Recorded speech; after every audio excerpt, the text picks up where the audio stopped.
You go up to the devil and ask him if he knows he's a sinner. He say, well, yes, I am, and a mighty fine one at that.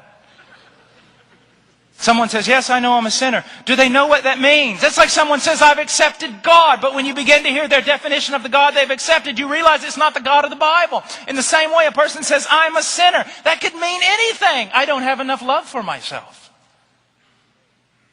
You must use the Scriptures to teach them. The Holy Spirit using the sword to penetrate their heart and to show them what it truly means. I was preaching years ago, and they had counselors all prepared and everything. And there was this lady leading up the counseling group, and she did not like me at all. And so one night I was preaching, and there began a move of God. People over towards the left started weeping. And then they just started going across the auditorium. People were weeping, some almost convulsing. And I hadn't even finished the sermon, and a girl ran up and was just laying across the steps. Another person, they started weeping. And I looked up at the counselors, and the leader looked at me like... And I went, and I kept preaching. And finally, after I got through preaching, she took a step forward, and I realized she's going to bolt on me.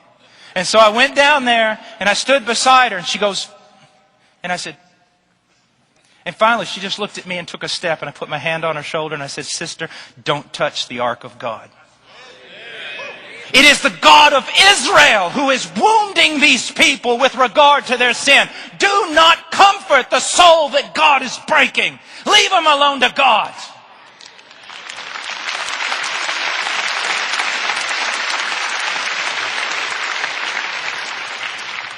So you see, the question is not simply, do you know you're a sinner?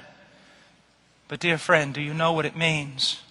And has God so begun to work in your heart that you're beginning to see sin as God sees sin? Are there seeds of an attitude, a divine attitude of hating sin as God hates it?